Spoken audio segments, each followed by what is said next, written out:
Горнолыжный курорт Канин-Селла-Невея, расположенный на границе Словении и Италии, временно закрылся на реконструкцию в 2013 году.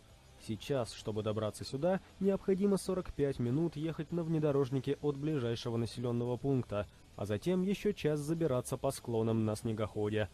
Но это не остановило 5 профессиональных сноубордистов из Словении и США. Они устроили на заброшенном курорте настоящие соревнования по фрирайду, записав свои трюки на видео. Съемка была организована компанией Red Bull. В комментарии к видео спортсмены рассказывают, что им выдался уникальный шанс покататься не только на склонах курорта, но и в его помещениях.